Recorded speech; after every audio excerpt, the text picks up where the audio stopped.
Hey folks, I'm Mike. Do you hate ads? I hate ads. You know what I like? Patreon.com/Inkdependence. It keeps this blog ad-free.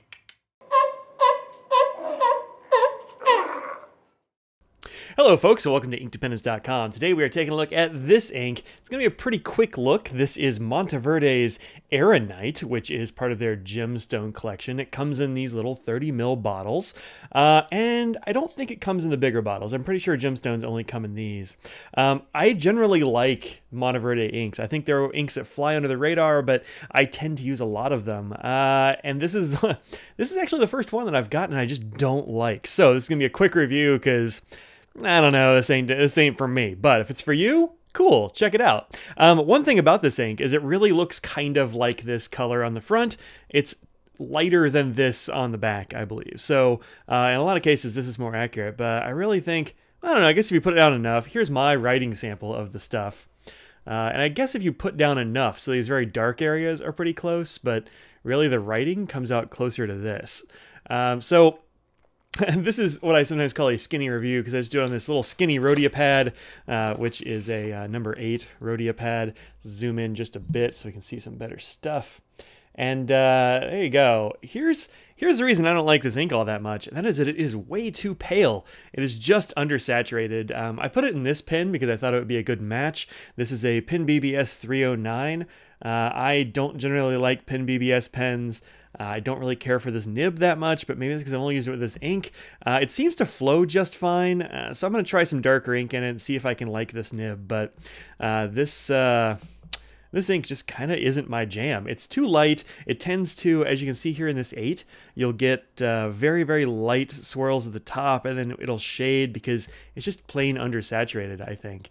So you end up with sometimes decent coloring, but also the rest of the time it just sort of, I don't know, fades up into nothing, which is disappointing. There's also a little bit of minor bleed on 20 pound. It's not too bad. Let's take a look at that 20 pound paper now. Here it is. On the 20 pound, and it actually looks kind of okay here. I think it's still too pale, and you still get a little bit of wispy. I don't know, just for whatever reason, even on this paper, it still turns a little wispy at the top of strokes, or at the beginning of strokes. And then on the back, it looks pretty good. You get a few little bleed throughs here, and a little bit in through here, but nothing terrible. I think mostly that's just because, heck, even if it bleeds through, you can barely see that it's bled through, as opposed to some of these blues and stuff that they bleed through and you can tell because, well, you can see the blue. This one's just too light. All right, that's that one. Let's look at it on a couple other papers right quick before we turn to other things. Here it is in a currently inked book, and this actually is about toast, which is good because also the binding has come loose. So that's the thing, I guess, that happens with these that are staple bound sometimes, but opening and closing this over time just rips the staples clear through the cover. So here is the page with the Erinite on it. And there you have it. And it's just, as soon as I actually made a swab of this, I was like, this is going to be too light. This is going to be for somebody, but it's not for me. Heck, I think maybe even if, like, maybe a highlighter would work with this. Like, you know, fill up one of those highlighter nibs with this. But for me, too pale. Here is the Ink Journal Tomoe River edition. And there's the Erinite down here at the bottom. Way too light on here. If you're going to use this ink, I would say put it on some bad paper because it'll absorb some, and maybe it'll actually be a little bit darker. But this one, no, yeah, it's not great. All right, let's see, what else have I got this on? Nothing. That's kind of it. All right, let's do the water test right quick, and I'm just going to take my finger because I can't find my syringe right now. I'm going to put some water on there for my little inkwell jar, and there we go. There. All right. I do have the chromatography here. So we'll look at that here in a second after we see how this does.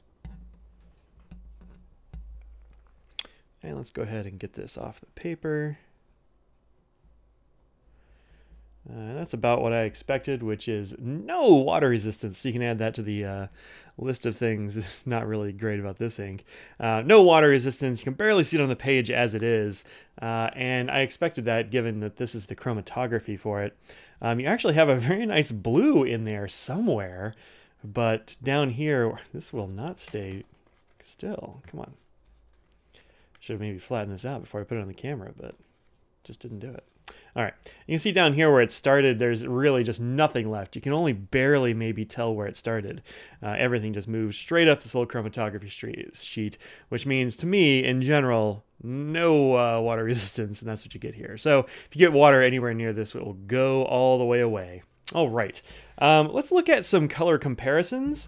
I didn't have anything that was super close. I had maybe one that was kind of in the same neighborhood, so we'll look at it last. Here's Roaring Klingner's Clara, which is kind of close, but significantly more blue. I actually like it pretty well on this this word card, this Erinite, but it just doesn't do that well on paper. And then let's put a sparkly one next to it, because it's kind of close-ish. This is Diamine's Golden Oasis, which I have a sample of, and I never really used much of. It's got, and you can barely see it probably, a little bit of gold shimmer in here. Not very much shimmer in this Golden Oasis. So if you're looking for a color that's kind of like this, I'd say go a little bit springier and get this Golden Oasis. It seems to not have very much shimmer, probably flows just fine, although I haven't had a chance to use it. Here's another oddball. This is Sailor Storia Clown. Sailor Storia inks are pigmented inks, and they come in all these wild colors, and they're like Erinite, they're a bit undersaturated. This one's undersaturated towards yellow, and then this is Seitz Kruznak, basically lime green. It's, again, kind of like the Clown, a little bit undersaturated, but toward the yellow side.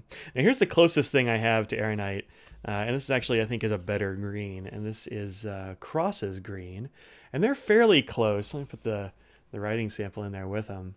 I'd say that Cross Green is a little bit closer, but it's also more saturated, so you don't get as much shading as you can see from these little, these bits here, but you do get a good color, and you get a solid green out of the bargain too. So I'd say maybe go for Cross Green instead of Monteverde's Erinite. That said, if you're into this Monteverde Erinite, give it a shot. You can find it at places like Anderson Pens and such.